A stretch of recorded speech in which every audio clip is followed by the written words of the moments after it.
Hi everyone.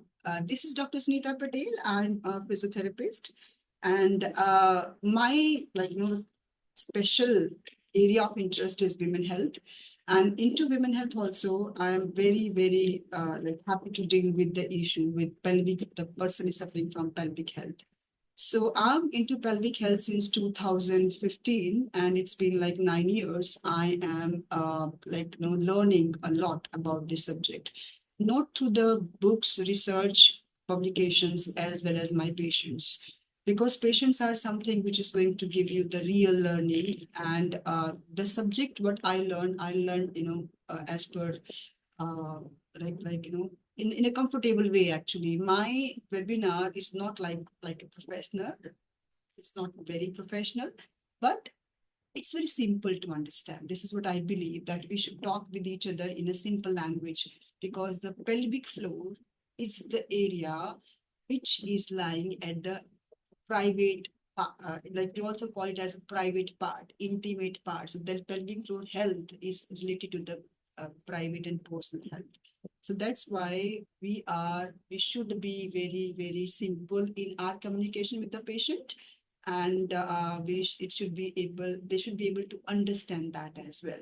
So the same learning, same things will be there throughout the session. And so let's start without wasting time. Another request I want to make here is, if you see that somewhere is there in chat box, so please let me know, because I cannot make anyone co-host due to the limitation of some setting into the Zoom. But uh, yeah, please let me know. Dr. Shikha Saxena is saying that my sound is too low. So can you please use earphones if you are feeling the same? Because I think everyone is clear with my sound. It's only you who is complaining. All right, so let's start the today's webinar. So today's webinar is all about learning Kegel and reverse Kegel. So if I'll ask you, what is Kegel, and can you show me how to do Kegel? So I think some of you might think that yes, I can show you how to do Kegel, and someone you might be confused that, not sure, I can show you how to do Kegel or not, and what exactly the Kegel is. So we are going to just understand this concept, and I'm not taking any test of you. Let's just give from my side today. So I have created one PPT for your better understanding. So I'm sharing the PPT with all of you. So I'm going to present this topic, Kegel, and then I also had write down something at the bottom, reverse Kegel. So we will also try to understand what is the Kegel and what is the reverse Kegel. Without wasting your time, I really want to tell you and make you aware about one special person which has a great role in our life, like that was Dr. Arnold Kegel. He was the person who was American gynecologist and who invented the Kegel exercise. If you know that what is Kegel, squeezing of the pelvic floor muscle. So this is what we all are aware about as a physio. In our curriculum, in our books, it is written in a community rehab session in fourth year that Kegel exercise are important exercise, and we can help in urine incontinence by providing these exercises to the person. And that is a squeeze the pelvic floor for 10 seconds, and then hold it for squeeze it and hold it for 10 seconds, and repeat it for 3 times, and do 3 times a day. So this is what is normally written about the Kegel exercise everywhere. And we are so thankful about Dr. Kegel that he introduced the world about this exercise. He was not the first person who came up with this concept. There was before that also there was one nurse, very famous nurse in during that Second World War time actually. So she was the first person who started giving this exercise to the people who are suffering from incontinence.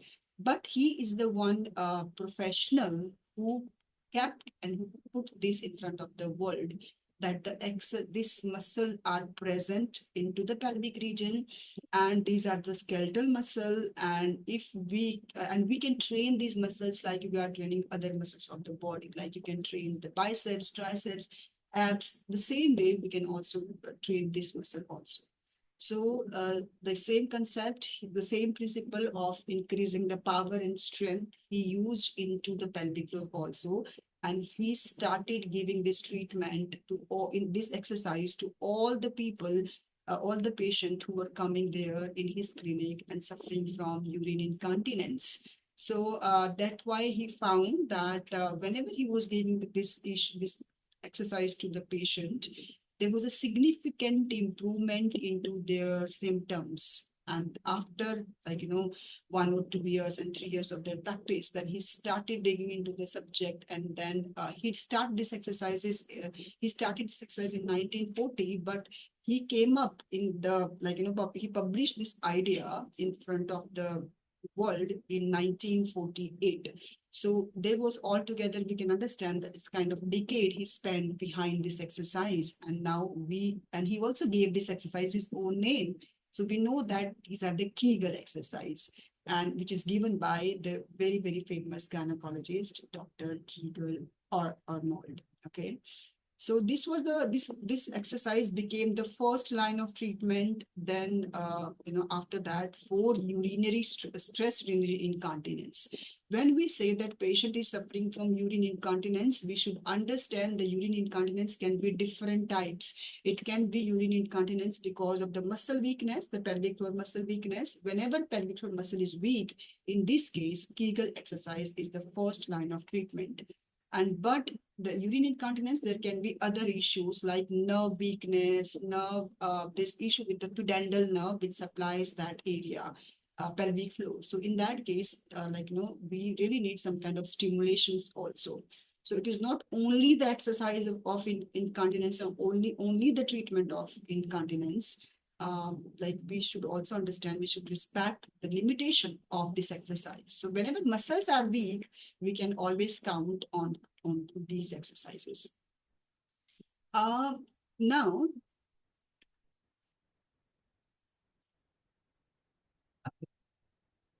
so let me also give you the importance that when we say Kegel or reverse Kegel, it is very important exercise in pelvic floor rehabilitation. Whenever the pelvic floor muscle is there and anything happen with the pelvic floor, so what can happen with the pelvic floor muscle? It can become loose, or it can become tight, or it can become incoordinated, because these are the muscles. So this is the property of the muscle. So whenever muscle is weak, we can do Kegel. We can make the muscles to squeeze and create a contraction and lift. We can increase the power of the muscle because muscles are weak. But when the muscle is not weak, muscle is shortened, muscle is tight, muscle is spasmodic, in these cases, we cannot go with Kegel exercise. So the concept which we should use here is reverse the Kegel. So Kegel means squeezing. So what is the reverse Kegel? Means relaxing. Don't squeeze, just release, move it downward. So instead of lifting the muscle upward, we have to relax the muscles and sag it downwards.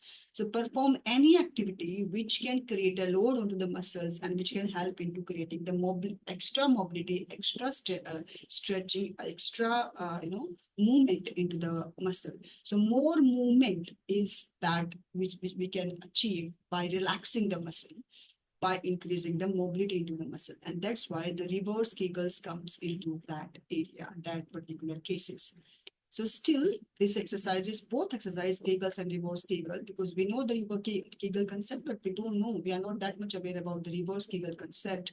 But the combination of these both is very, very important for the pelvic floor rehabilitation and for restoring the functionality of the pelvic floor muscle. So the pelvic floor muscles can work efficiently, effectively, and and we can help a person and in their wellness actually, as well as we can also improve the quality of life. Because if I'm suffering from some issues, like if urine incontinence is there, so my quality of life is somewhere affected. So that is another way. The pelvic floor muscles or the Kegel and reverse Kegel muscles are very good exercises to improve and to restore the function of the pelvic floor. Now, you might have two words since we have started the webinar in the last 5 minutes. you are hearing these two words very loud: Kegel, reverse Kegel, and pelvic floor. Now let's understand, you have some understanding about who invented the Kegel, but now let's understand what is pelvic floor. What is pelvic floor? This is a quite kind of, it is not something which I can sum up within 5 to 10 minutes. So it's kind of, this muscle is present. It is a big muscle, network of muscle. It is not only one muscle. These are the cluster of muscles. If I'll ask you a question, how many muscles are present into the pelvic floor muscle? Into the pelvic floor, muscle. How many different muscles are present into this muscle? So, because it is a pelvic floor muscles. So might be most of you are aware about that. For some of you, it can be the new that these are the network of the muscle, many muscles which are present into the different layers. So altogether we have 3 layers: superficial, very outer layer, middle layer, and then we have a deeper layer. So all these 3 layers, we have these muscles, network of these muscles. And muscles are also coming from right and left, like the whole body is divided into right and left. So same way the muscles are coming from right side of the pelvic floor, left side of the pelvic floor. So that type of like arrangement is there. So these muscles are, if I'll say in female body, so they are all together 15 paired muscles. So 30 muscles are present into the pelvic floor, 15 right and 15 left. It's quite new, isn't it, for some of you who don't have any idea about that? But they are very interesting, and these muscles can work together and they can also work isolately. So even we can feel them together also, and we can feel them individual also. So they have their own identity, and they also work as a team. So now let's understand, we talk about that, but still I have already shared the video, detailed video around 2.5 hours, which is there on my YouTube. Please go and whenever you have time, like this video I used to charge before, but now I thought that this basic understanding it should be there in all the physios. So I opened the video for all of them, whoever is there as a physio and as a community people. So please go through that and learn more about the detailed video, anatomy and physiology of the pelvic floor from my YouTube channel. So now still, this is a beautiful picture in front of you, and let me give you a quick introduction about the pelvic floor. So pelvic floor, if you go through the definition, so it is written into the books: hammock-shaped muscle, diamond-shaped muscle found in the base of the pelvis. And this muscle looks like this in different people, and female as well as the male. So like you can see that muscle is having some kind of different orientation in a female body and different orientation in a male body. Not all, just one muscle which is present in the tops on the upper side. Let me show you this muscle through the models.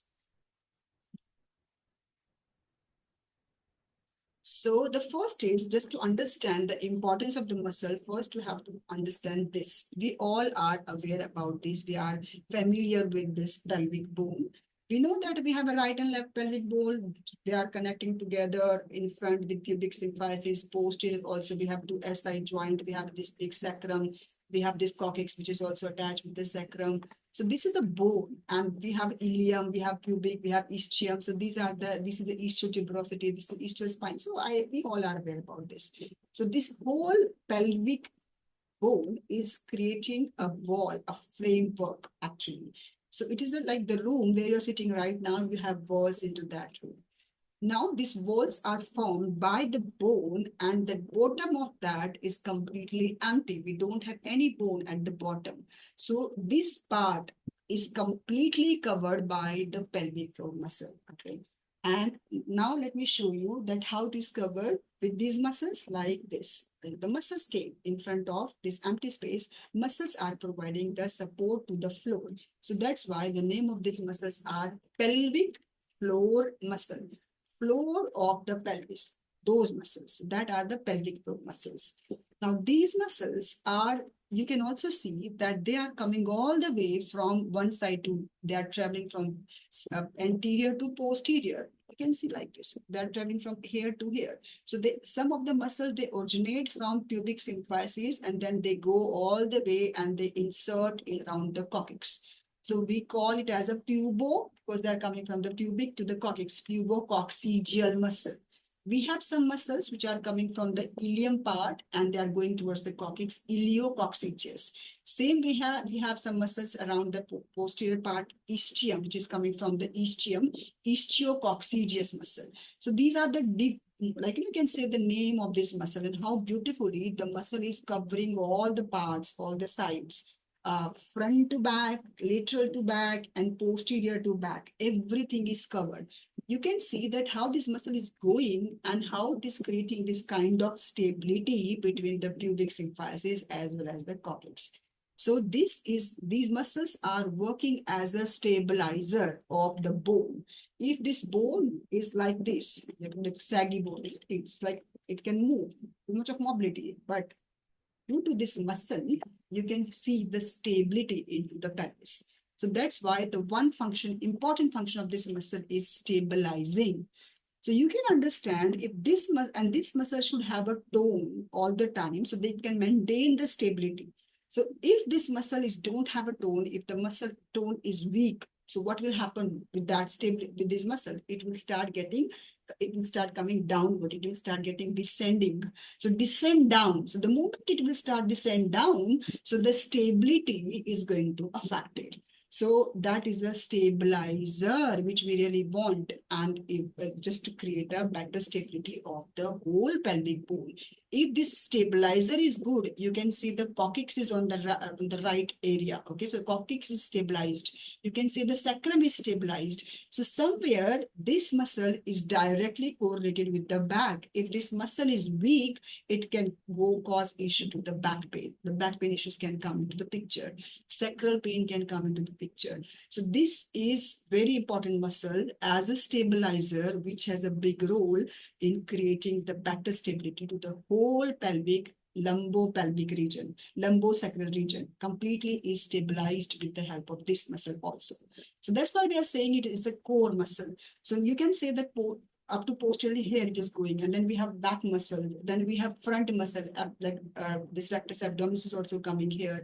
Then we have all these obliques are going on, and like external obliques, internal obliques, transverse is also there. So these muscles is related to each other. So that's why this is forming a core.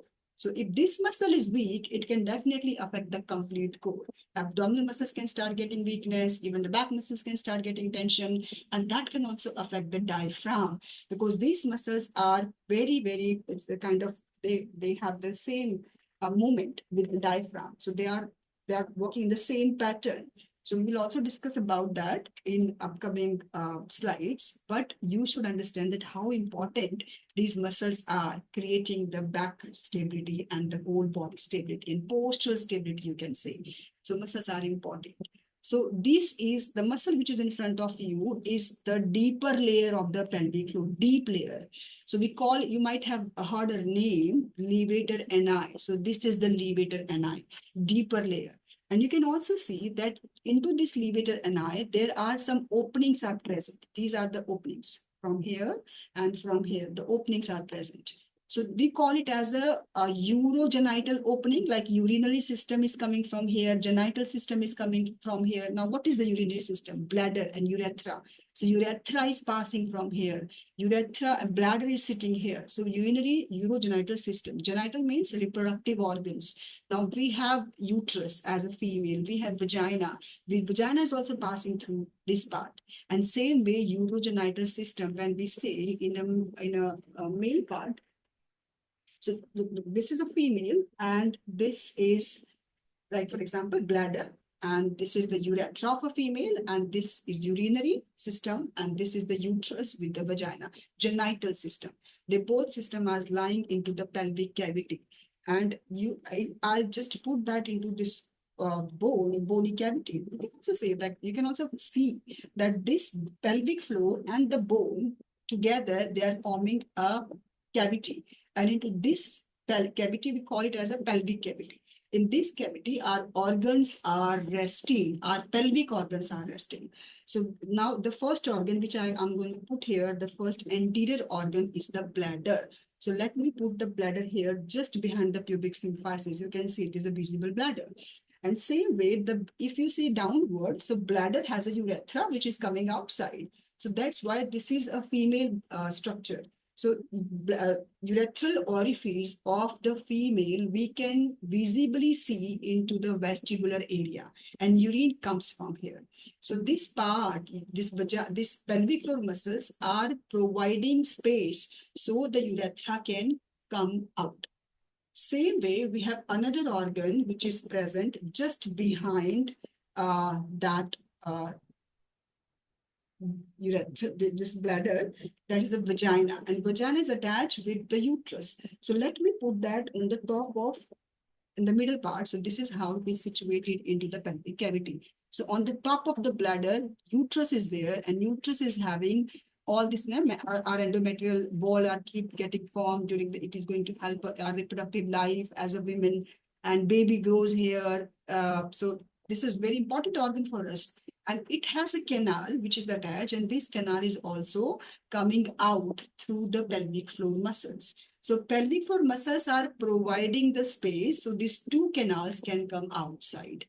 And we have another organ at the back, and that organ is this one, which is the last organ, rectum. And rectum is having a small anal canal. So I can put the rectum also into the pelvic cavity, which is very posterior organ, last organ, and that is going to follow the sacral area. So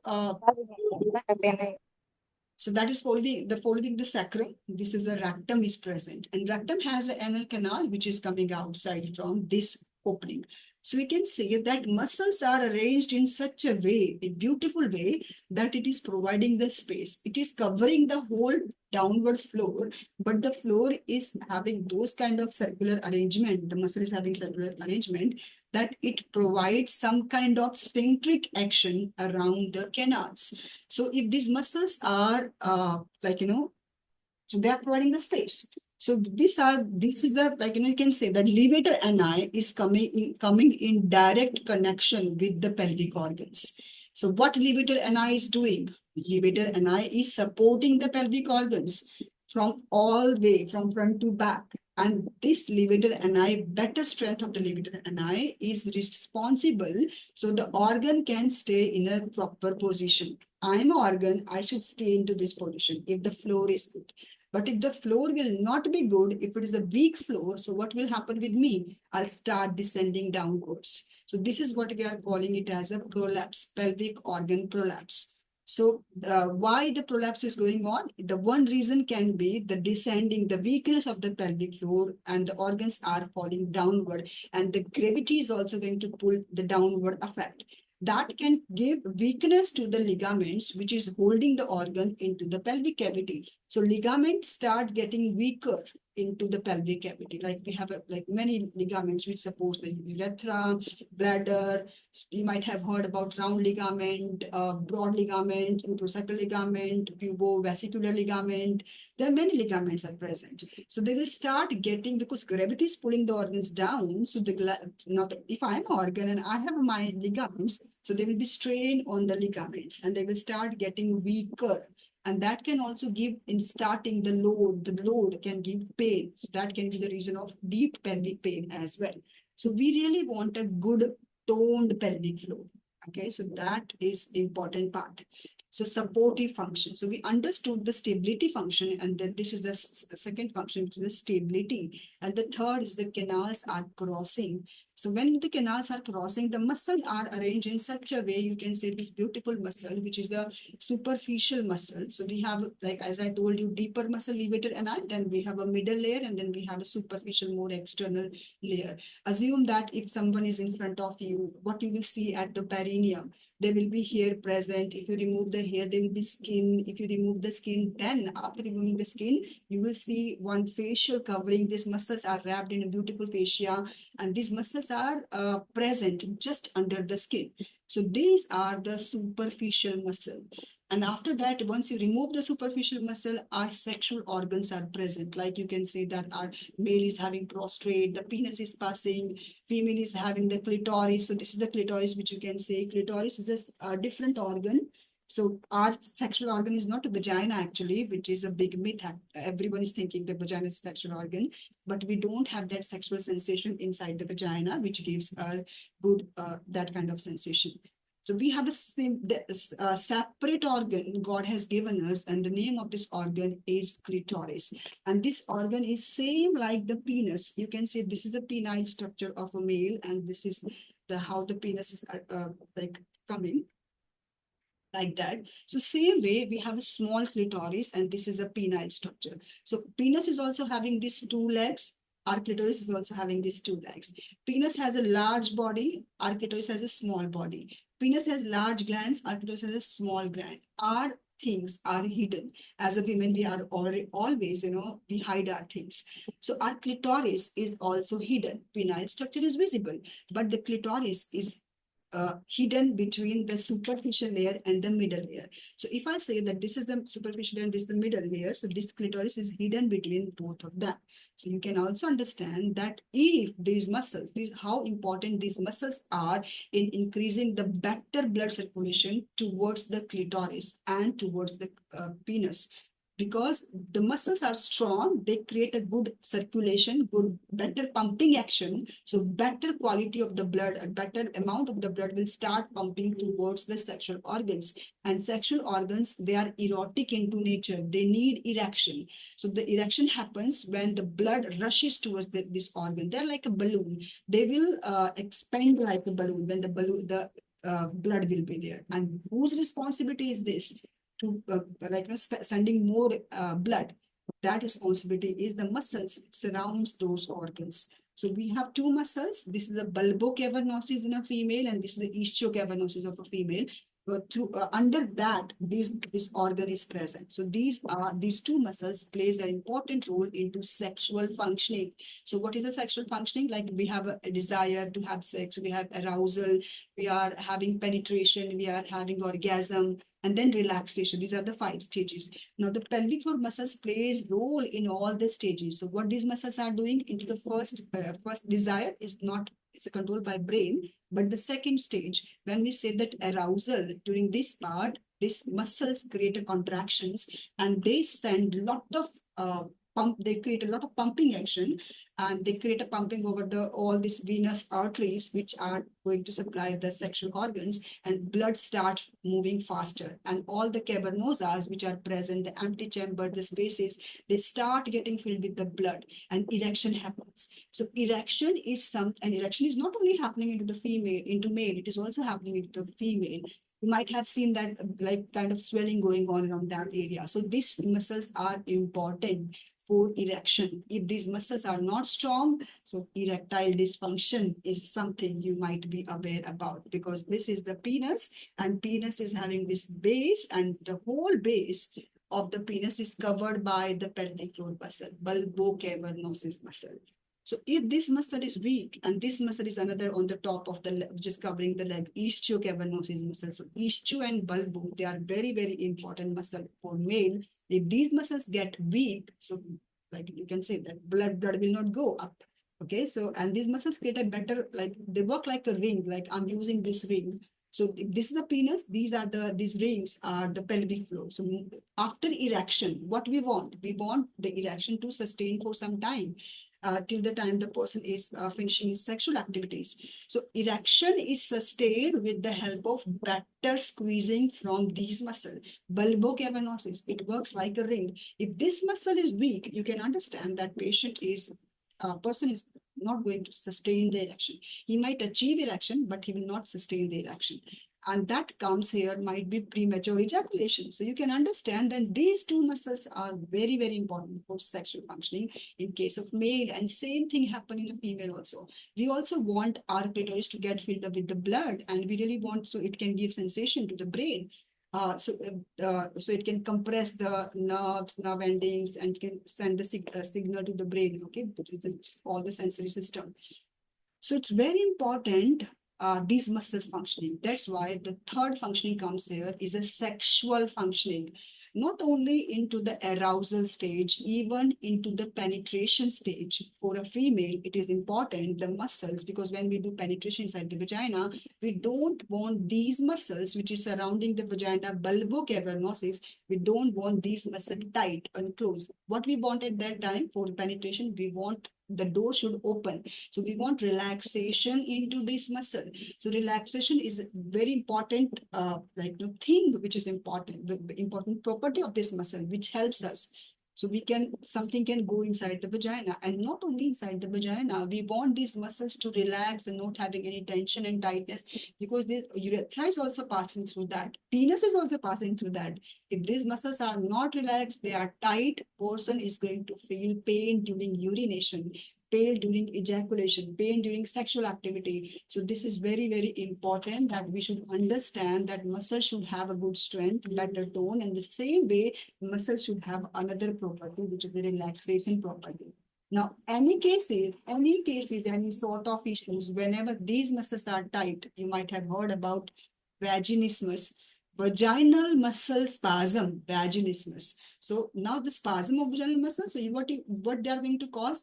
They will not let the urethra relax. So pain during the urination. They will not let this vaginal opening relax. So pain during penetration. So you can understand this is a sexual functioning. So, and you cannot enter inside because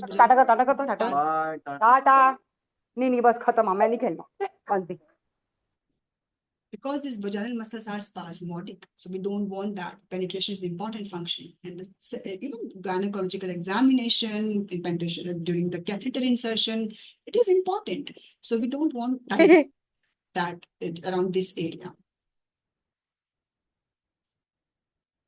Okay, so these are the third the function of this muscle during that penetration. And even we also understand that during orgasmic activities, if these muscles are strong enough, so we can have a better orgasmic reflex, which is the signal given by the brain, because when you have muscles strongly contracting, they are compressing the nerves. Nerves are sending signal to the brain, and brain is sending the reverse signal to the body, and the orgasmic reflex comes here.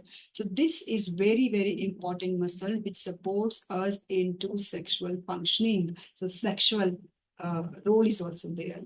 Now, you can also say, as I mentioned, that muscles are covering the organs, canals. So if this is the bladder, so this part is this is situated with the help of levator ani. But can you see this is crossing, this is passing. So when they are passing, so now, so if I'll say that this is the canal, the opening. So let me put this canal here. So yes, and we can see urethral opening outside. Okay. So now these muscles are creating some looping around the canal. And when the looping is there, so now here we can understand the muscle is having circular fiber, like this ring. Assume that this is a urethra, and my fingers are ring, circular ring. So they are compressing the urethra in the cases whenever we want to hold urine. So in some situation, I can't pass urine. I might have to hold. Might be someone is there inside the washroom. Might be I'm traveling. I'm somewhere outside, away. I'm in a meeting. I can't just go.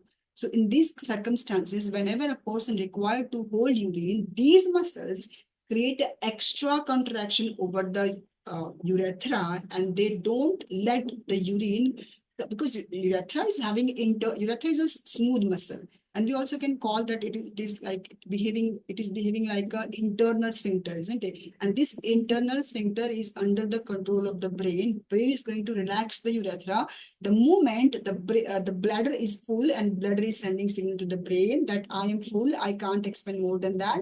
So the stretch receptors is going to send signal to the brain, and according to that, brain is going to send signal again to the urethra, and urethra will relax. Opening of the urethra, that reflex is controlled by the CNS. We can't control it. It's involuntary into action. So it means that suddenly urine will come down. This is what is happening into all the animals. If you see the cow, buffalo, when they are going, they are just urinating. They are just walking, they're urinating. They don't hold, they don't control. But we are trained in that way that we know how to control. When we were child, we were also passing like that. We were using diaper. But after that, the moment we start getting bigger, our mothers, we got trained that no, you cannot urinate. Okay, so then there's a specific place which has been taught to us. The brain has got this understanding that I need special place. Not in the special place, even I need closing the room also. And this is like the way we are trained means till the time our pelvic floor muscles are also trained. Habitually, they are trained. So in those situations, what our pelvic floor muscles are doing, already internal sphincters are open, urethra is open, urine will come down as per the gravity, but no, the pelvic floor will come and they will contract, create a compression around that area, stronger contraction, and they will voluntarily compress the urethra. So when they have a strength, then only they can hold. If they don't have a strength, they cannot create a compression. We need 100% contraction of that around that urethra. So not even a single drop should come outside.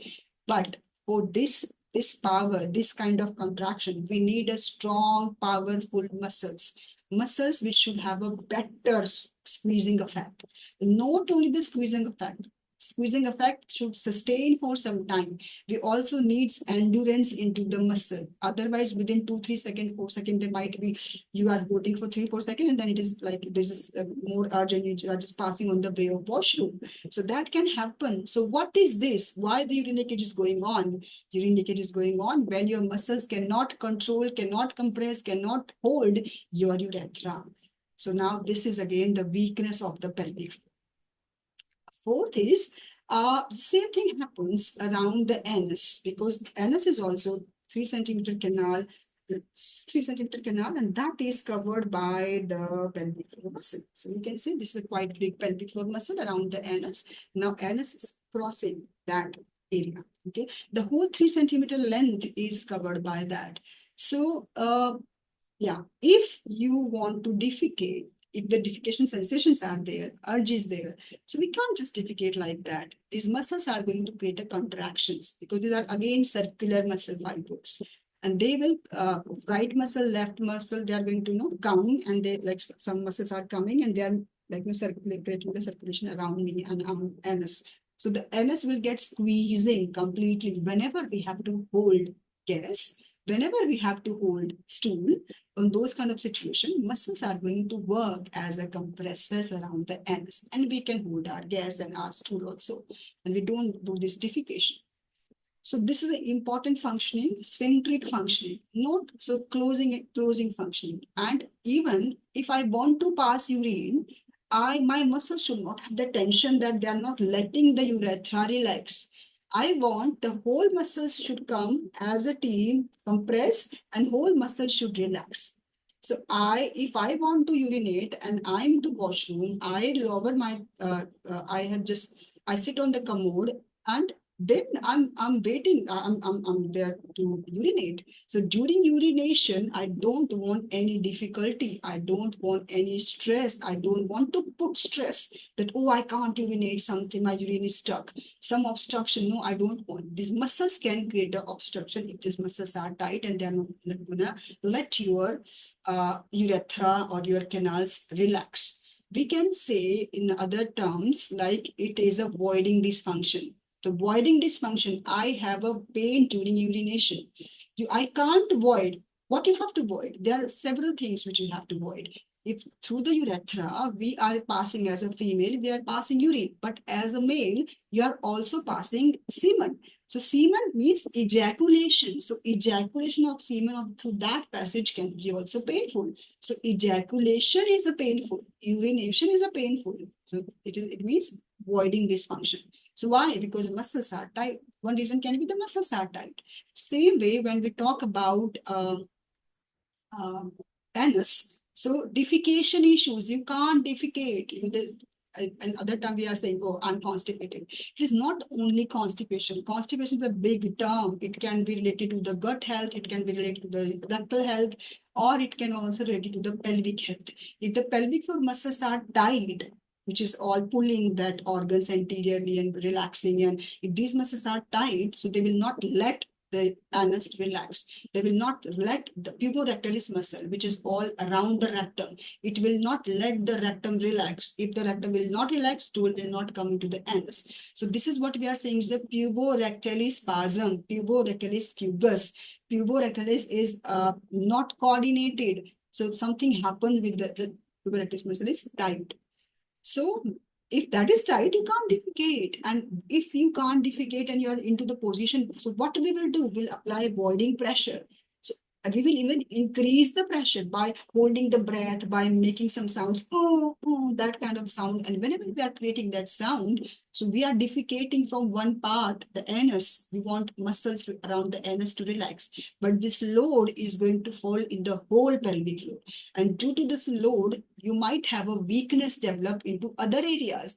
So you might have a weakness around the urethra, around your pelvic floor. And if you are constipated and constipated, chronic constipation is there, so that can be the reason that you might be suffering from weakness into the anterior part. Urogenital part is weak because of the continuous loading which you are doing. And I have seen in my practice, people who are constipated, they are suffering from urine leakage, and they also are complaining about erectile dysfunction, premature ejaculation, because the muscles which supports anteriorly, they are weak due to the continuous load. So it is very important that this muscle should be relaxed. We don't want tense and tight muscle.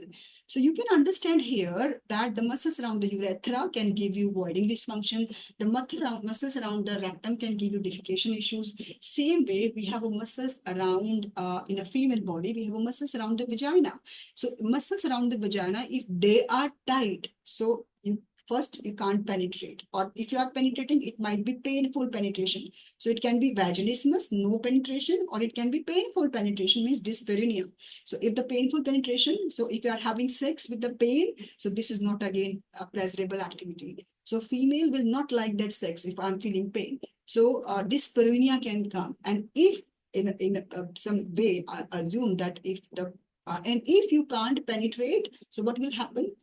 As if the penis can't go inside. If the penis can't go inside, so ejaculation cannot happen inside the vagina. Sperm can't travel into the uterus. So the penetration issues, so female can't get pregnant because the sperms are not getting a door. They can't go inside. Okay, so this can cause infertility issue also. And I have seen many of my cases, my patients who are going for IUI, IVF, and you know what is the cause? Just a tight pelvic floor muscle. And and if your pelvic floor muscles are tight, the doctors are taking the sperm and injecting the sperm inside the uterus, and females are pregnant. Females are pregnant without having a sex. So yeah, I can understand. I can become a mother, but I don't feel complete without having the sex. If you are a married female, you are into that reproductive time life, even it is going to affect the female at a personal level, mental level. It is going to affect her psychology, and even it is going to affect the relationship between both of them. So couple issues can start coming if the muscles are not functional well. Okay, so we should understand that how important this muscle is, that it should relax and it should have better. So muscle should have a hold. Okay, relax. So both properties are important with the coordination, what brain wants. So into the coordination, they have to react. So this is a very important functioning of the pelvic floor muscle. And if those muscles around the vagina are tight, we can also say that during the childbirth, the studies are saying that muscles around the levator ani muscle, the deeper muscle, and even the muscles around the vagina, they go for separation. 85% muscles, they go for separation during the vaginal birthing. So now you can understand, okay, so this is a normal process when the baby is coming out through the vagina. Muscles are getting stretched, baby is coming outside. But what will happen if the muscles are having tension and tightness? The baby can't come outside. Baby will stuck inside, and it is going to delay the labor process. So now when it is delaying the labor process, now sometimes you might have seen that there's a kind of vacuum extraction, the assisted deliveries, vacuum extraction, forceps deliveries, they're dragging the head of the baby outside forcefully, with the assistance. Or they might create some kind of stitches, incisions into the perineum to increase the space. So when they are creating the space, so they are creating incision, they are cutting these muscles, and even the mucosa of the vagina, these muscles, they are getting separated. So this is, you might have heard about perineal tear, or you might have heard about episiotomies. So these are the painful situations. Baby came out because, no, okay, baby came out, but the perineum is damaged, and perineum is damaged forever. The moment you have stitches somewhere, the area is going to go for healing. Healing is going to create adhesions, scar tissue formation. The area will not have the same level of elasticity and same level of strength. So the perineum is damaged forever. We always say that, oh, congratulations, you have delivered through vagina, but we should also look into the file, that is like what degree of the tear she has gone through, what degree of the, what sort of the episiotomy she had gone through, how much damage happened to the pelvic floor.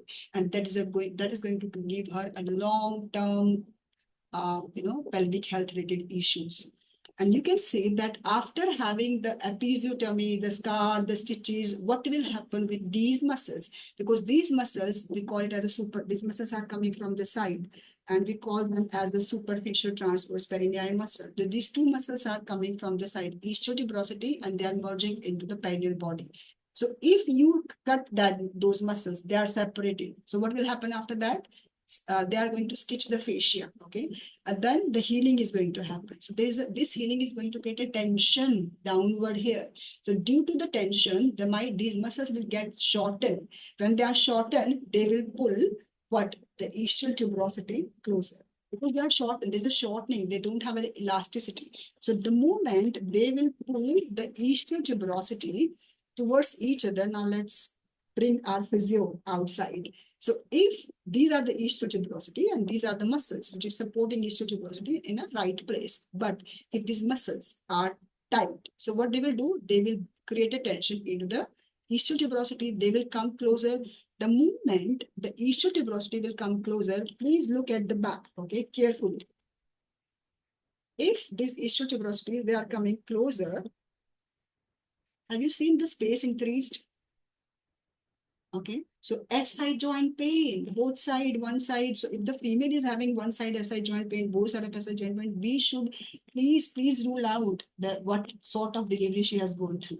And it can be episiotomy, one side episiotomy, mediolateral episiotomy. So one side of this ischial tuberosity is pulled. If one side of ischial tuberosity will be pulled, same side of SI joint pain. So now what we are doing, we are treating the SI joint. We are treating the back. But is it the right treatment? No, you have to relax this part. The scar is formed here. So release the scar, within 4 to 5 sessions, back pain will go forever. But we are not trained in that way. These are the stabilizer muscle, and stability is restricted. It is shortened. So this is very, very important correlation. And we miss as a physio because this part was never ever taught to us. Same way, you can also say that if so this is a tension and tightness, and back pain it can lead to the back pain and chronic back pain. Okay, that sort of back pain, always they are complaining, I have back pain, I have back pain. So no, we are doing wrong. Instead of treating that, you have to relax this. So please keep that in your practice, and for next time, also assess your female if they have a tension. See, through that so far, through my presentation, you might have heard, you might have understood that muscles are present at the base of the floor, and they are the pelvic floor muscle. They are coming from front to back. That's why they are like a hammock shaped muscle, front to back, anterior to posterior. So hammock shaped muscle. They are arranged, they are coming from all the sides. So that's why they are like a bowl shaped muscle. They are creating a bowl. So they are hammock shaped muscle. They are kind of bowl shaped muscle, and they are diamond shaped muscle. If you say from down, so this, if you join these four together, so this is a diamond shape here. So these are the diamond shaped muscle. And these muscles are present at the base of the floor. They are diamond shaped. They are like a hammock, working as a hammock. Why? What is the hammock? They are also working like a trampoline. So what is a trampoline means? Like they are having that strength that they can always bounce back the upper pressure. So this is what the definition is: bowl shape, hammock shape, or trampoline-like effect, or so this sort of muscles are these in the diamond shape. Okay, so covering the floor. And these are 15 paired muscle in female, altogether 30 muscle, and 13 paired muscle in male, altogether 26 muscles. Because they don't have vagina, so they don't have those muscles which around support the vagina, but they have a prostate. So we have definitely muscles which is surrounding the prostate, which is attached with the prostate. So now, very important that whenever the prostate is removed, the muscles which is attached with the prostate, they are also removing those muscles. That's why after having prostatectomy, there is a leakage comes in a male also. Okay, so we should understand. And urine incontinence is not only an issue which is affecting the female. All the people, 80%, I will say 80 to 90%, after having prostate surgery, prostate removal, there's a leakage issue going on. And if a male is suffering from prostatitis, if the prostate is inflamed, so you can see this is the organ of a male. So this is a bladder. This is the bladder, and if I open it, this is urethra which is passing, and this is the prostate. So urethra is passing through the prostate. The moment the prostate will go for swelling, that is going to create a contraction and squeezing over this urethra. And now you cannot defecate, you cannot urinate, and it is going to create a urination issues, voiding difficulty. I can't pass urine. So that is the symptoms. So this prostate can also create affections or effect onto this urethra, and this is a visual pathology. Actually, we can't support in that, but visual pathology we can always act as we can teach them relaxation techniques, but this inflammation should go down. Okay, so understand that. And with this particular organ, rhabdosphincteric muscle, which is important muscle into the male in the middle layer, that is attached. So once you remove the prostate, that muscle is also removed.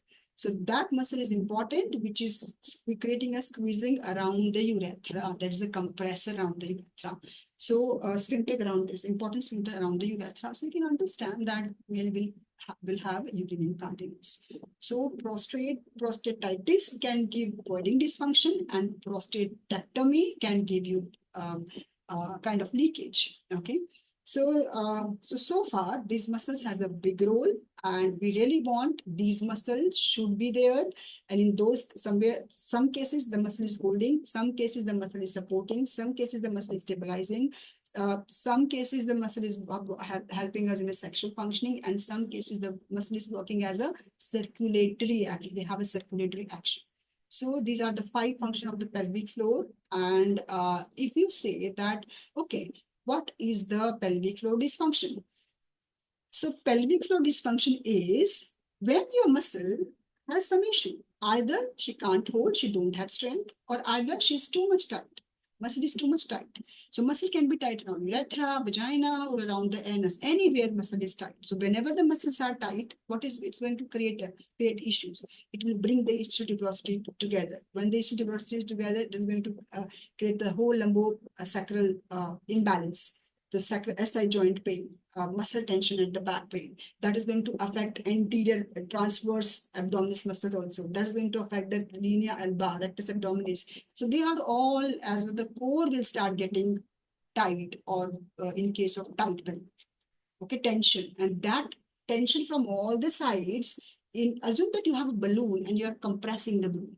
Once you compress the balloon from downward out in every sides, that is going to put pressure over the diaphragm. Abdominal diaphragm is a dome shape. If you're putting pressure, you're squeezing the balloon from down. So what will happen with the diaphragm? Diaphragm is a dome shape, more dome shape. So diaphragm will start getting more ascending upside. So when it will move upside, so that is going to create a weak issue with the thoracic cage also. So you can say thoracic movement, and even that breathing will be also difficult for the person, and even shallow breathing will be there so you can understand this pelvic floor tension can give pelvic pain, chronic pelvic congestion, digestive issues, stress around the organs, abdominal organs, thoracic organs, breathing issues, digestive issues. So the tension in the pelvic floor. Okay, so how important it is, and we don't want tension in the pelvic floor. We don't want to suffer from the pain. We don't have pain. We don't want to feel pain during urination. Our daily activity, I can understand sexual activity is not a daily activity, but urination is a daily activity. We do minimum 6 to 8 times a day. That's a normal frequency. I don't want to feel pain during the urination. Okay, and same thing happen around. Like I want to defecate, pass my stool once, twice in a day. I don't want any difficulty with that also. And if I involve into sexual activity, I don't want to have pain during that activity as well. So muscle should relax. We don't want the muscle to create a tension. And to relax the muscle, now you should give Kegel in this case, because Kegel is a squeeze the pelvic floor and hold it for 10 seconds. So in these cases, whenever you have to do the squeezing, you cannot squeeze it. Okay. So in this case, will you give squeezing when the area is already tensed, tight, congested? The answer is no. So in this case, reverse Kegel is something which is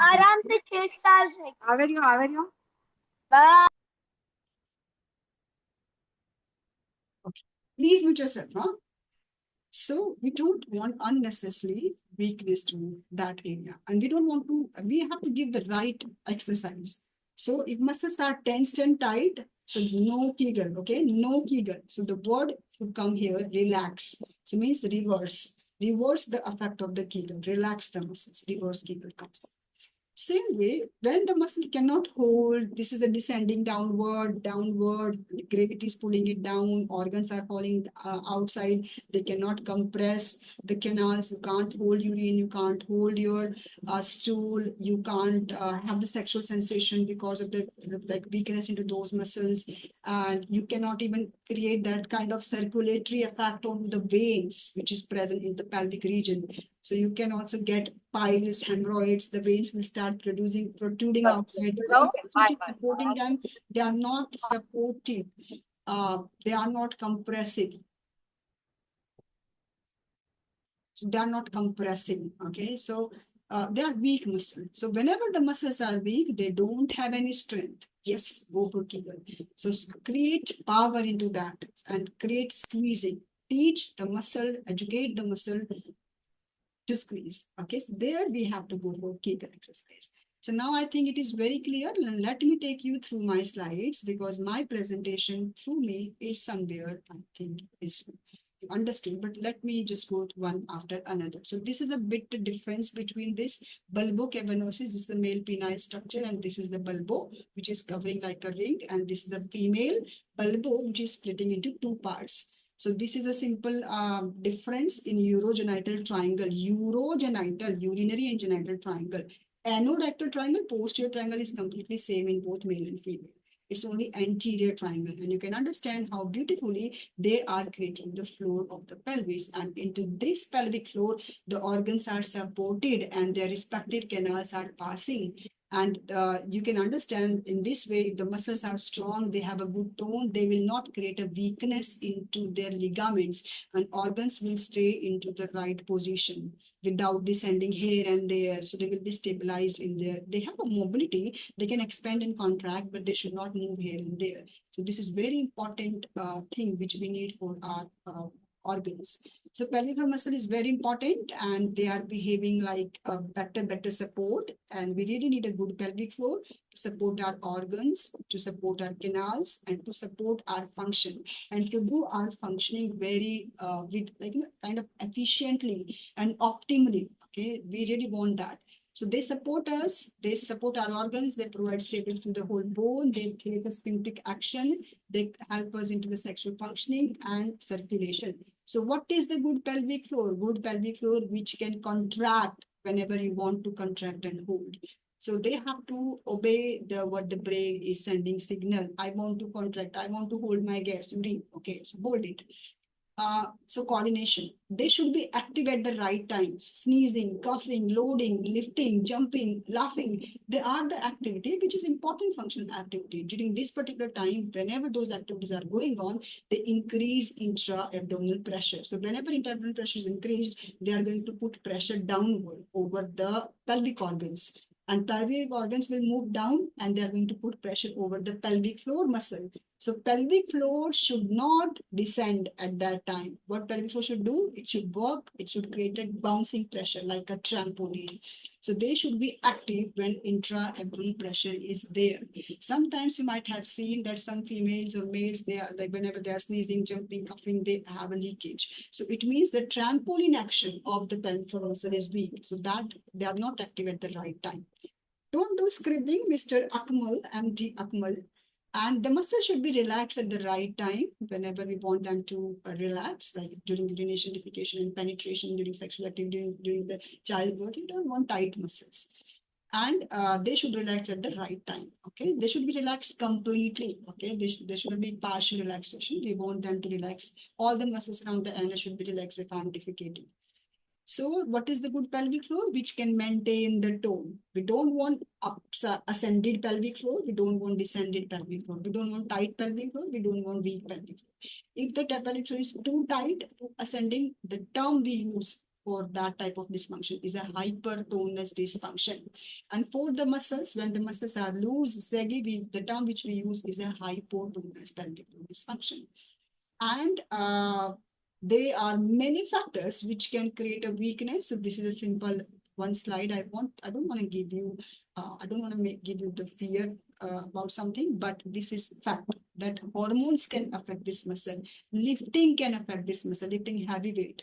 Or you can understand, always increasing your abdominal weight and involving into those kind of job where you are loading yourself. Like as a physio, we are loading our body with a lot of lifting of our patient. So that is also increasing one factor which can affect our pelvic floor.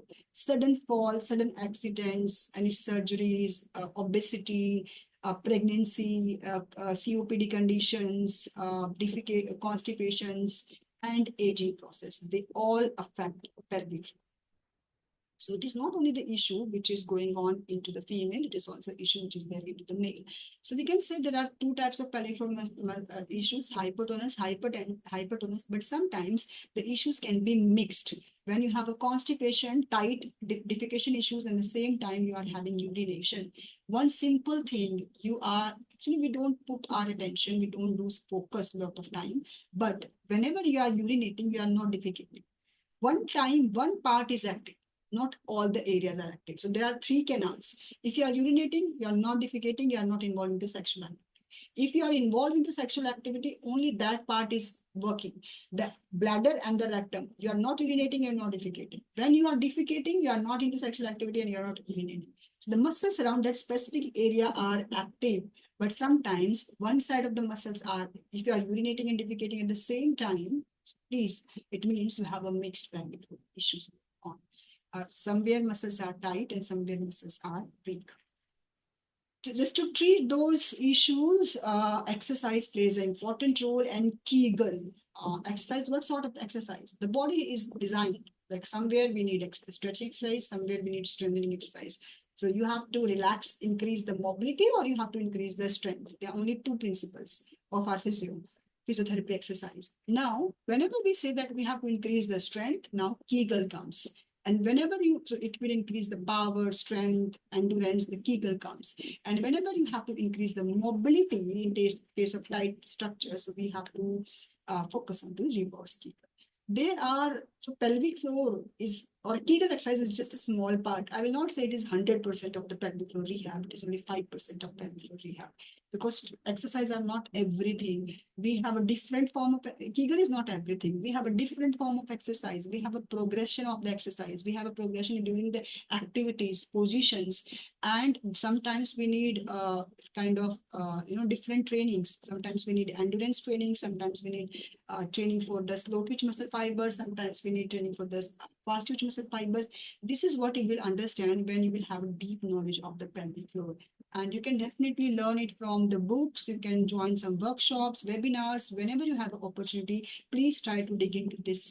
That is a very, very vast field, and that is going to give you lots of insight about what sort of different exercise. Kegel is not only one thing which is there into the pelvic floor. It's not complete pelvic floor.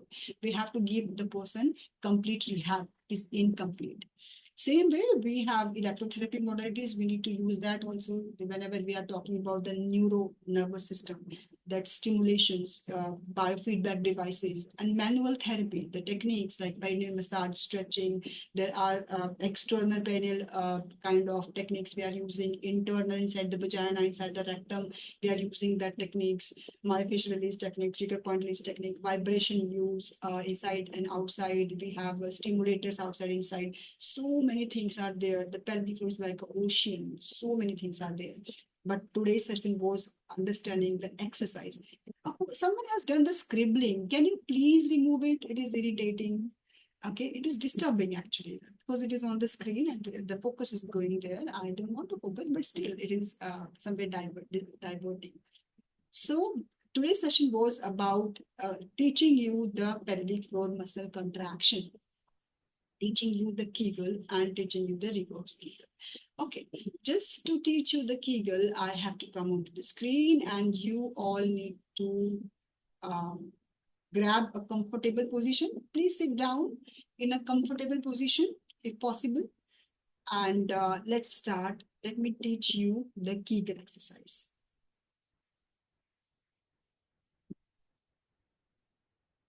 So first, grab a comfortable position. I'm not saying which position is good and best for Kegel exercise. I'll give you this, I'll give the understanding and this concept clearance afterwards, but let's just try to have it. Okay, so do the Kegel, whatever Kegel you are aware of. You do that, do your Kegel, and then I'll make you to do my Kegel.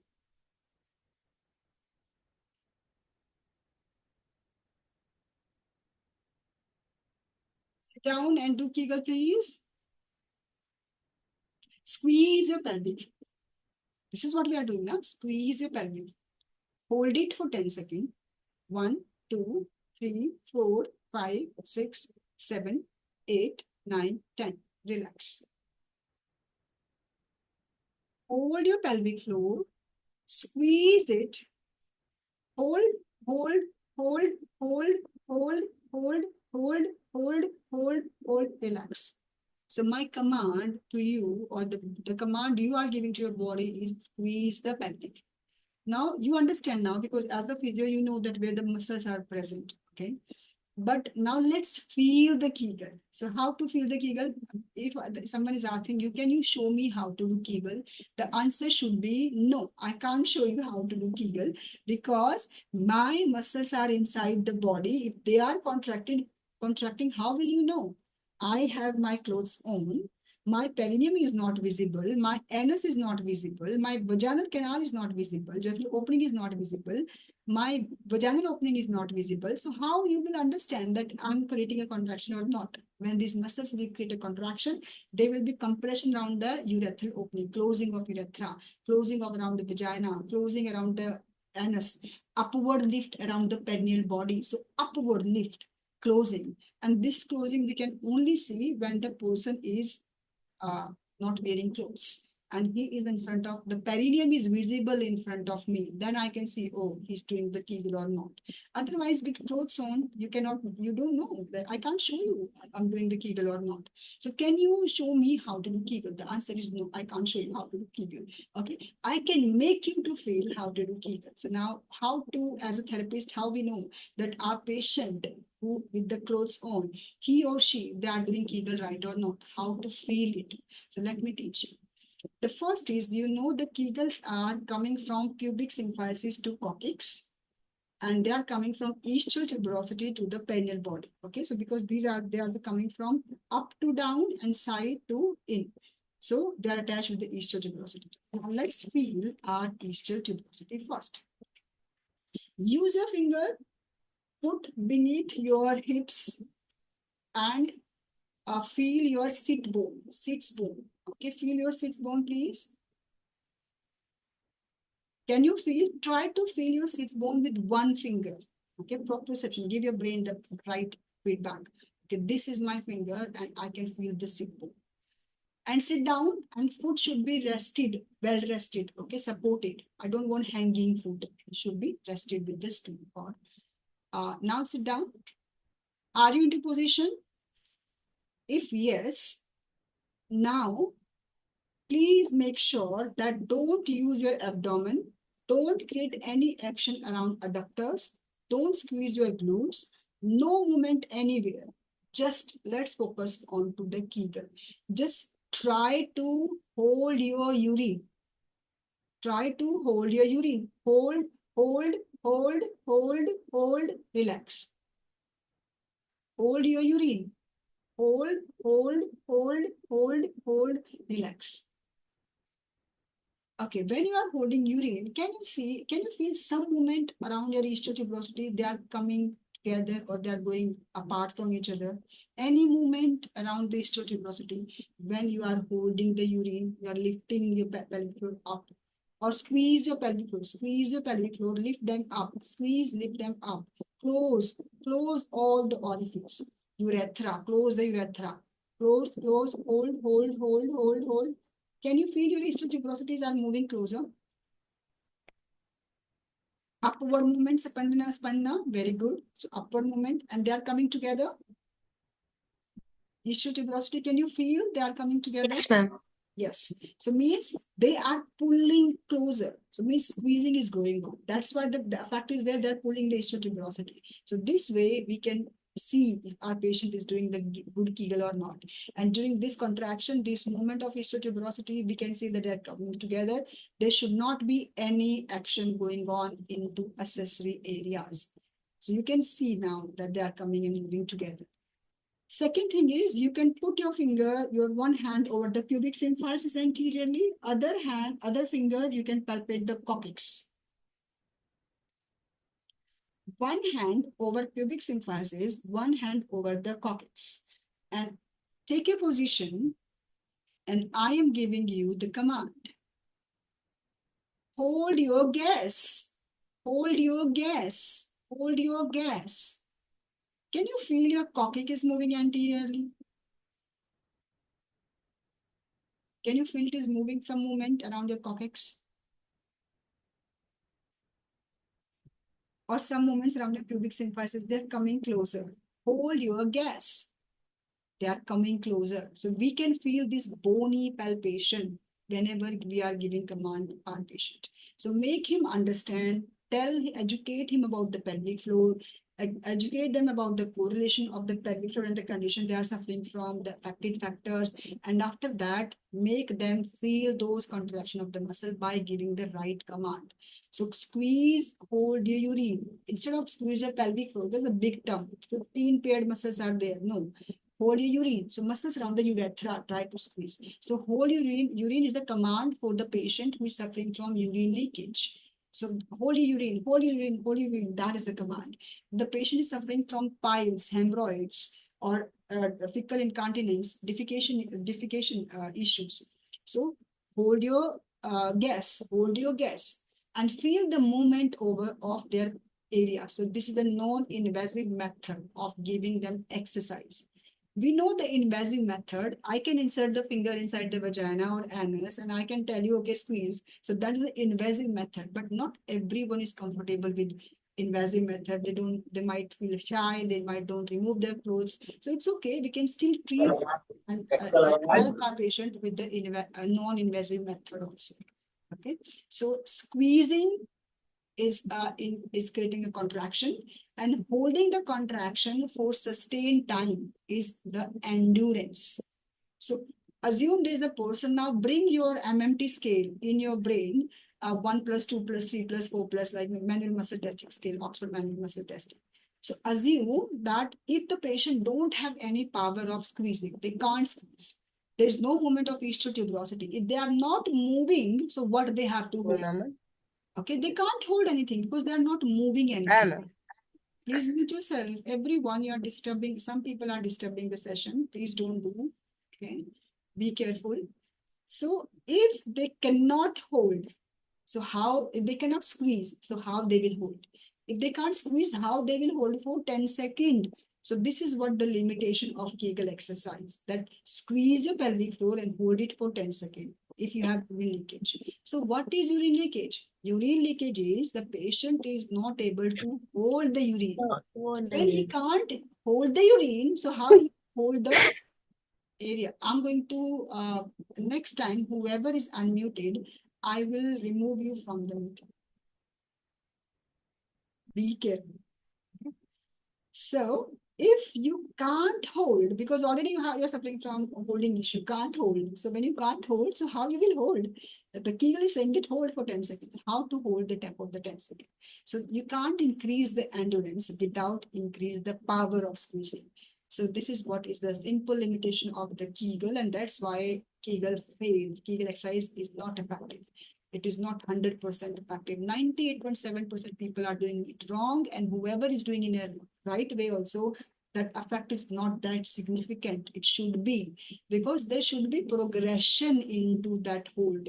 So try to squeeze, relax, squeeze, relax. So what I have to give you, if your muscle don't have power, so I should apply some kind of stimulators, because nerves are sending signal to the muscles to create a contractions, but the nerves are weak. So we have to stimulate the nerves.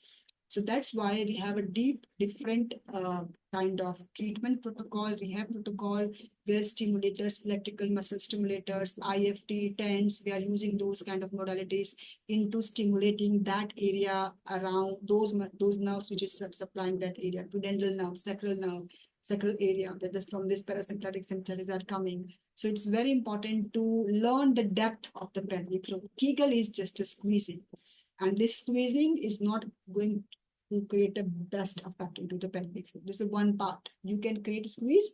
So now what you can do right now, squeeze, relax. Hold your, now let's do it fast. Hold your urine, relax. Hold urine, relax. Hold urine, relax. Hold urine, relax. Hold urine, relax. Don't move anything. Hold urine, relax. And this is what visual biofeedback. I'm giving you, do that. Squeeze, relax. Just squeeze, relax. So we have to do this kind of action in front of person. Squeeze, relax. Squeeze, relax. So after that, hold your, the second command is hold your gas, relax. Hold your gas, relax. Hold your gas, relax. Can you see that focus change? One time, hold urine, relax. Hold urine, anterior movement are more. Feel it again. Hold urine, relax. As a female, you will feel urethra is closing, vagina is closing. As a male, you will feel the penis is getting for shortening. Scrotal movement is there. Shortening of the penis is going on when you're squeezing the urethra, holding the urine. Hold, relax. Hold some movements around your penile structure. So this is the urethral anterior muscles are working because your brain is focusing into that muscle. Hold urine, hold urine, hold urine, relax, hold urine, relax, hold urine, relax, hold urine, relax, hold urine, relax. Okay, next. Second is, don't focus on urine. Let's focus on to gas, anus, from where you're passing stool. Okay. Command change. Hold your gas, relax. Hold your gas, relax. Hold your gas, relax. Hold your gas, relax. Hold your gas, relax. Hold your gas, relax. So what we are doing? We are contracting, relaxing, contracting, relaxing, contracting, relaxing. So this is the movement which we are initiating, increasing the blood circulation, increasing the movement, increasing the mobility, everything. Okay. Now, next command. Hold your urine, hold, hold, hold, relax, relax, relax. Hold it again, hold, hold, hold, hold, relax, relax, relax, relax. Hold your gas, hold, hold, hold, hold, relax, relax, relax, relax. Hold your gas, hold your gas, hold your gas, hold, hold, hold, hold, hold, relax, relax, relax. Slowly, slowly, slowly, you train your person. You give her 1 second hold, then you give her 2 second hold, then you give her 3 second hold. With the passing day, within 1 week, you might be, the patient is doing 3 second hold. From the contraction relaxation, he's sustaining 3 second hold. In the second, if he can hold for 3 seconds, good. He should hold up to 5 seconds. So it should be progression into the endurance. Holding. What is the holding? The hold for some time, maintaining the endurance. So this is very, very important. And the day when your person will be able to squeeze and will be able to hold up to 10 seconds. So Kegel is done. Once the Kegel is done, hold and hold it for 10 seconds. So this is the right Kegel. Okay. This is the optimum Kegel. And not only this, what the Kegel is saying, hold for 10 seconds, squeeze, hold it for 10 seconds, relax, and repeat it 10 times. So repetition is also coming into picture. But if you don't have a strength, your muscles are fatigued, weak muscle, you can't repeat again and again. There might be created a weakness into the muscles. So I just wanted to give you a bit clarity that what exactly those muscles are, where exactly what sort of command you have to do, in which cases you have to do Kegel and contraction and strengthening and increasing the power whenever muscles are weak, and which cases you don't have to do Kegel, reverse the effect of the Kegel, reverse Kegel, relax the muscles whenever muscles are tight and tensed. So I hope that you are learning something. Please, they require lot of um, understanding and focus. As someone is asking that during holding, if the abdominals are contracting, your abdominals are more active than your pelvic floor. So what you have to do, you do the reverse work, make your pelvic floor more active than your abdominal. Okay, it's just because your abdominals are active, you are using them. But your brain don't know the movement of pelvic floor. You have never educated your brain about the pelvic floor. So please start educating your brain about the pelvic floor, and one day the movement will come from there. So still, if you really want to learn more about that, take a screenshot of this slide. And there are some kind of clues which is given here. And use it, take a screenshot, use it.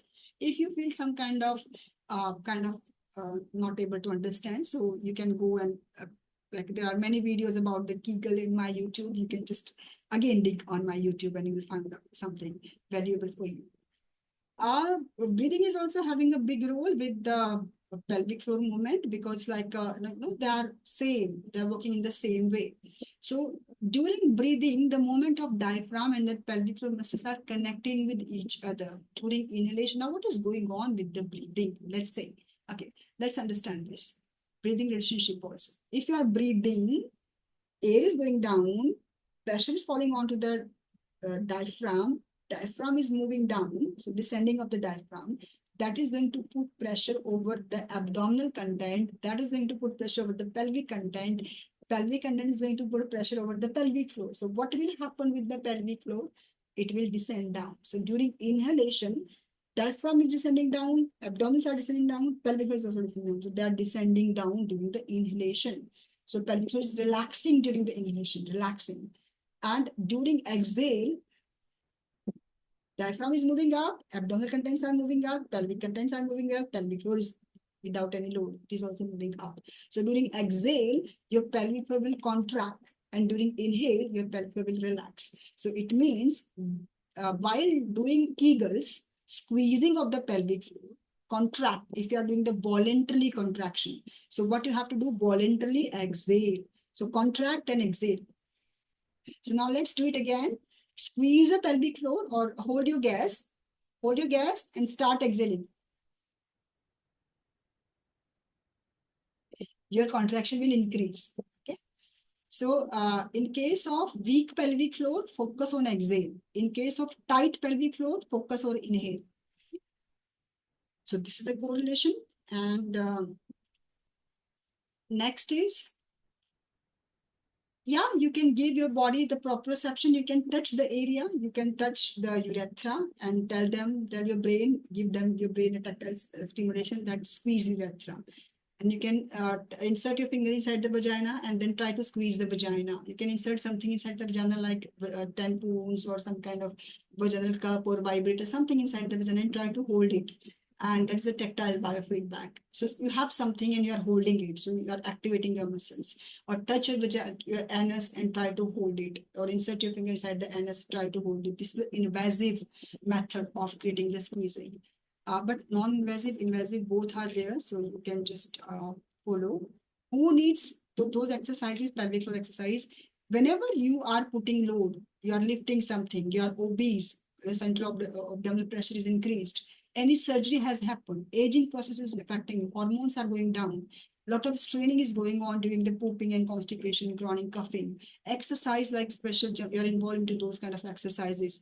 Or if you are already suffering from the issues of the pelvic floor, you need pelvic floor exercises and pelvic floor rehabilitation. Many research which is supporting that pelvic floor is the evidence-based rehab protocol, first line of treatment, minimum invasive, very safe to treat many sort of pelvic floor issues. And still, it's not only exercise. As I told you, there are many tools through which we can strengthen the pelvic floor. Perinometer is a pressure biofeedback through which we can create a squeezing effect. EMS is a stimulator which we can stimulate the nerves. Dilators are the area, those kind of tools which can create a dilation into opening into that areas, relaxing those muscles, stretching of those muscles. Pelvic bands are also there. Vibrators are also there. Weights are also there. Nowadays, MCLR chair is also there. Shockwave therapy is also there. Many things are there in the pelvic floor. It is just a journey you are starting. And the pelvic floor issue is not the issue which is affecting only female, male and female, both are affecting floor. These are the conditions, these are the patients you can treat after learning pelvic floor. You can help them in urine leakage, painful urination, constipation, piles, fecal incontinence. Patient who is suffering from urine leakage, painful urination, constipation, piles, fecal incontinence, sexual dysfunctions, some medical conditions in case after diabetes, hypertension, any cancer, this area is always weak and they have those kind of symptoms. Erectile dysfunction, 40% male after the age of 40, 50% male after the age of 50, they have erectile dysfunctions.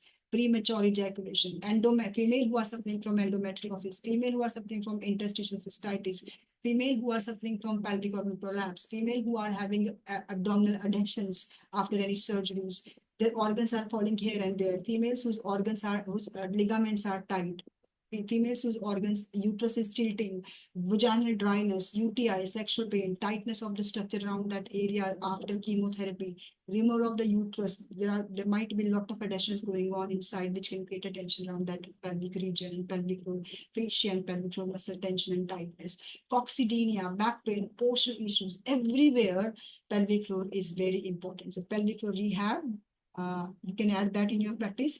You can open new doors for you. Even you can start earning extra, so that is extra earning. Start charging them whatever your charges are there, you are charging same charge you can charge them with these cases. So why not to treat these cases? It's just a simple understanding, 2 days of your time, workshop time period. It's only 2 days. Within 2 days, you will understand the pelvic floor. So why to stop yourself? Please take a step and please learn it. We know that the system, that society is treating it as a taboo, but if we will also treat it as a taboo, where the patient will go, they will keep suffering into, within themselves. They will not discuss. They already not discussing it, and they don't know what is the solution. They are suffering from this issue, and they are trying to manage by themselves. So this is a very good slide. Please take a screenshot. Urine leakage, 42% of the population, they are suffering from urinary incontinence. So you have patients, look around you, hemorrhoid and piles, 50% of the patient, they are having hemorrhoid and piles, pelvic organ prolapse, vaginal laxity, 80% of mothers, they have vaginal laxity. You can start strengthening the muscles around the vagina and give them the better health. You can save them from the prolapse. You can save them from sexual issues. They might have a good orgasm, they might have a good sex, the relationship will be good after that. So help them. Female sexual pain, 28% of female, they have a dyspareunia, so you can help them. Female sexual dysfunction, like low sexual sensation, no erection, no interest. So that is also there. Post-operative pelvic pain, 95% congestion into that area, adhesions due to adhesions. You can increase the mobility of the fascia muscles. You are physio, you know how to improve the mobility, how to increase that strength. Constipation, if the muscles are tight, stool leakage, if there are 10% of the people, erectile dysfunction, 52%, the new studies are saying 52%. So that much of the patients are there. So why you are not treating those patients? It's just you don't have understanding. Do you need some special kind of certification for this, some kind of validation? No, you are physio. You have already done your degree, and into the degree, you know about the muscle, you know the inside and outside of the muscle. It's only this muscle you are not aware about. So you can just have an extra learning about this muscle by yourself, or if you need help for the invasive, then you can join some workshops and learn the skills and add that rehab in your patient's life. You are going to support the community. Community is somewhere You're not giving the complete rehab to your patient. Your patient is coming to you for pelvic, for back pain. You never have assessed the pelvic floor. So this is not a complete treatment. Okay, so you never have asked that, are you suffering from urine leakage? Do you have any issues related to the pelvic floor? So the core is untreated. So there's no complete core strengthening you are doing with your patient if you are not involving the pelvic rehab. So this is the data, and even the sports athletes, 52% of female who are sports, or even the male, they experience the male experience erectile dysfunction and female experience this urine leakage and pelvic organ prolapse. And 49% of the population, they have low back pain with the urine leakage. So all of your patient, out of these two, one is suffering from back pain and urine leakage. Please ask the question. Pelvic floor dysfunction are common, but they are not normal. They are socially and emotionally crippling issue. We don't discuss about those issues, and we treat it as a social stigma. But please stop treating it as a social stigma. You are a medical professional. You are there to help the community. People with pelvic floor dysfunctions feel embarrassed, shameful, fearful, and a lot of time humiliated. People normally have a lack of confidence also when they have these issues going on. If I don't have good sex, if I have erectile dysfunction, if I have premature ejaculation, so it is going to affect me. I feel embarrassed in front of my partner, and it is also affecting their relationships.